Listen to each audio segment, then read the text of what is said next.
Hello, everyone. This is E-Doings, Erica Haywood. E-Doings come from I'm always doing something. Um, but sorry, it's been a minute. I haven't been on for a while. I was posting little things about my cats and then, little postings on my locks here and there, but wasn't sure what content I should cover, whether I should talk about locks or my health issues, my divorce. It's a lot of things, I can touch upon, and I probably will touch on everything. My locks, I just died like a week ago, and now I'm just waiting on to have this surgery June the 3rd. I'm supposed to have my hiatal hernia repaired, as well as I had a hysterectomy, total hysterectomy, 2.5 years ago. For some odd reason, that incision had opened back up. And this is 2.5 years later, and my incision opened back up. Not sure to why it did that. However, though, we're trying to touch upon that. The doctors are repairing that area, have to cut back into that area. Not a fan of that at all, because I done had, this will be surgery 29. I done had fund application, I done had rotator cuff repair, I had carpal tunnel surgeries, I done had C-sections, I done had a stroke, heart attacks, pulmonary embolus. I done retired from work at the age of 38. I'll tell you a story about when I was at work. I was hit with the elevators, and I was pregnant at the time and lost my baby that I did in vitro fertilization. I was like at that time 34 years old, and my daughter would have been 19 now. Next month, to be exact, June 10th, she'd have been 19. So I miss her dearly, because I held her until she took her last breath, because she was extremely premature. But that was a devastating time for me. The injuries in which I incurred from the elevators hitting me, what the rotator cuff tears. Also had, excuse me, that's the copyright that's going on outside. Somebody driving by. But however, I got 2 rotator cuff tears, a labral tear, and 2 bulging discs from the elevators squeezing me in between the elevators doors, and they didn't open back up. So I had to wind up jarring the doors off of me. And as I jarred the doors off of me, I went back to my unit. And after I went to the unit, I had wind up getting. I wind up getting. Excuse me. Take some of this and rub it in on the area, and then bring it back. Excuse me. I wind up going back to the unit, because I worked for a hospital, which I will not name, and I had told my boss what just happened, and then I started leaking. I wound up going home that day. They wound up sending me home after I went to occupational medicine, and I'll never forget, I can't stand this one particular nurse, because she told me, never had a child in her life, but she was telling me the leakage was normal. It wasn't normal for me, because I know, having 3 kids already at this time, what my body goes through when I'm pregnant. And she never had not one. And so she sent me back to work. My boss sent me back down there, basically saying I couldn't work, because what was going on, I need to be on rest. I wind up going home that evening, because I was leaking, my fiance at the time, he worked at the hospital as well. And I told him, when you go into work, I'll be going back with you because I'm leaking. Well, unbeknownst, he was like, to him, he was like, it's not time for the baby to come, because I was only 5.5 months pregnant. And he said, it's not time yet. I don't know what's going on. And I said, I'm having labor pains. I said, for some odd reason, I just know I'm going to have this baby today. Well, we get to the hospital. They rush me up to the labor floor um, to monitor me. And they said, Erica, you're absolutely right. We're going to have to wind up inducing you. We're so sorry. Um, I was wondering if, because I worked on a maternity ward, I was wondering if we could have, they could have put me on a tilt, as we do all mothers, and on a maternity unit, just to get them further along in their pregnancy, as far as we can get them. 30 weeks, 33 weeks preferably, but it all depends on the situation. My situation was, they had said they couldn't put me on it till, because it was already too late. My sac had protruded into my vagina, which when it does that, the sac is contaminated, and I can get an infection and die as well as the baby. So we went through that procedure, and they induced my labor, and it was just basically waiting for everything to take place. And then I eventually gave birth, and she came out. I didn't like seeing her struggling to breathe, because that's the most horrific thing I've ever seen or experienced. And she was gasping for air, of course, because her lungs were extremely premature, and she lived for an hour and then she passed on, which was very hard for me. Um, like I said, she would have been 19, June 10th. Um, After that, it's just been extremely hard. I'll insert some pictures later. I'm still new to this YouTube thing. I'm not sure how to do everything, the editing and all that, but I do have kids that's older that will show me how to do that. But I will insert some pictures of her before and after, because we did have a funeral for her, and I did bury her because I didn't like what they did with the babies.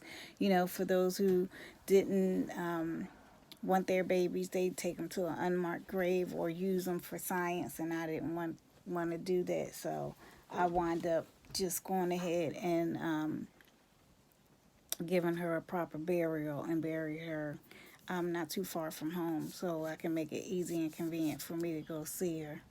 Um, a little bit, excuse me, a little bit airy. So that was my granddaughter, and she's named after her aunt, which was Ariana Jewel Ford. So that was that, and so till this day, I still um, suffer from my injuries from that accident, because I was extremely tiny, and being pinned in between elevators and the doors not reopening, and they were extremely heavy. So you know it it was hard for me.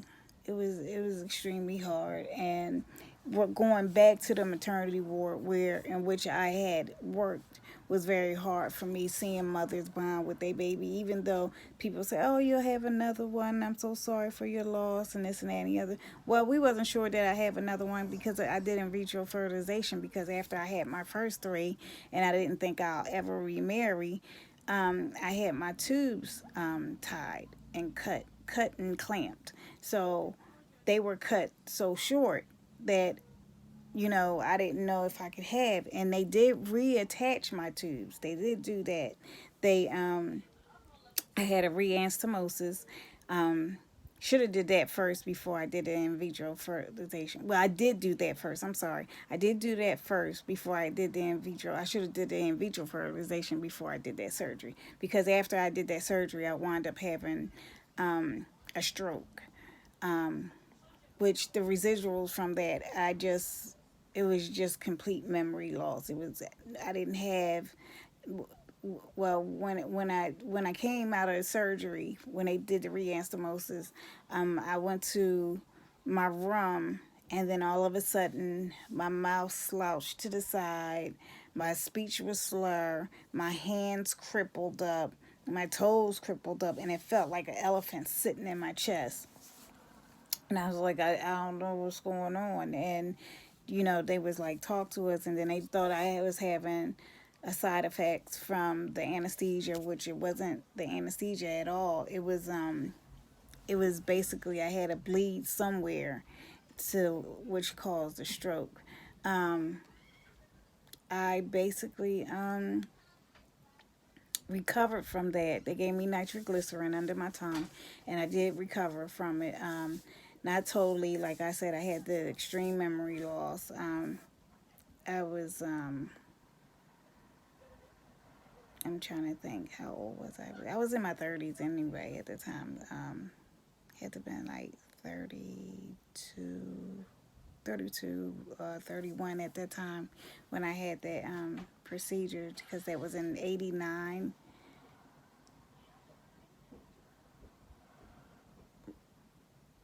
No, 98. That was in 98 when I had that procedure, sorry. And so after that, you know, I couldn't get pregnant. I didn't get pregnant for that full year after having one good tube. I had one good tube, and that was on my right side. And that one good tube, basically, it was some scar tissue in there, but somehow I still didn't become pregnant. Um, I don't know if they don't do a sperm count when they're injecting the egg. When I wound up doing in vitro fertilization, since I didn't get pregnant the natural way, we went to in vitro. Um, we tried the first time, that failed. They put 5 in me. Then the second time, they put about 3, but one did take, and I wound up getting pregnant. That's the one I got pregnant with, Ariana. That's the one I lost. And after that, things didn't work out between her father and I, because he was rushing me to have another one. I was extremely depressed because everything I've gone through as far as losing her and going through everything, I didn't think he was supportive enough. And then he wound up cheating on me and doing all kinds of other stuff, and I just didn't have time for it.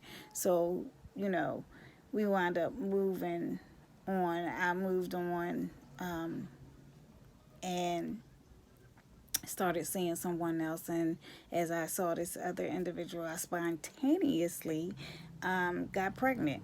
So I got pregnant on my own without doing in vitro, because I didn't think I could have any children after we tried and we didn't succeed, and we did the in vitro. So I told them, they can discard our eggs because we had broke up. So it was no point in me holding on to the eggs. But spontaneously, God blessed me with 2 others after that, 3 years apart. Adriana and Bryce. So those are the 2 that I had spontaneously.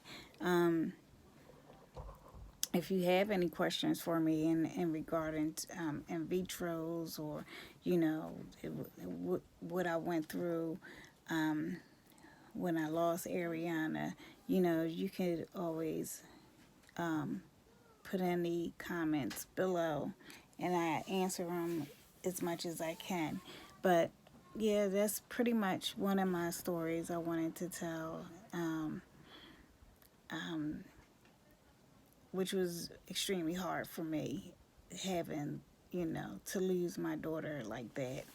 And everybody uh, grieves differently, and for me to bury my child and to hold my child in my arms and to feel her, and you're going through so much with your children. I was playing Bach, you know all the classical music too, because it helps them to be smarter children as well. Playing classical music. I don't know all the theory behind it, but that's what they say. And I did the whole 9 yards, talk to her in the wound, listen to her heartbeat. So that was very hard for me, very hard. Um, I'll talk about in the next content or vlog about the scars I have, and they all come from surgeries. Like I said, I've had 29 surgeries, and God is good because I'm still here. And my oldest will be 31 in a couple of days, and I have one that'll be 30, and then I have a son that will be 28, and I have uh, a, one going on 17 and one going on 14. So those are all my babies, and they're all doing good, and I thank God for that. And they're not problematic kids, so that's a great thing. So, but I'm trying to do the YouTube thing to have something to do because I don't work due to, the injuries in which I concurred, and that I suffered upon from that accident. So, I couldn't do a lot of things: overhead reaching, squatting, picking up over 10 pounds. I just really suffered from that injury. And this is what that scar is from. I had cervical surgery, which I'm still suffering with till this day. And then chronic pain, chronic pain. I endure so much pain to the point that I have to take oxycodones 3 times a day, Flexerols 10 milligrams 3 times a day, the fentanyl patch, 75 micrograms every 3 days. So I really suffer with pain, and sometimes you'll see me, sometimes you may not, and I'm sorry that you don't see me as often. And I'm trying to put more content out there and get to know you guys, because I would love to know you guys and know what you think, and how sometimes whatever you think can help me, and maybe something that, in which I may put on out there may help you. So I'm a very open individual, and I don't mind sharing information. So, love you, doing babies, and I hope to see you soon. I hope you subscribe and click on that button, and hopefully you'll be part of the Doings family. Okay, I'll get back to you soon. You take care. Bye bye.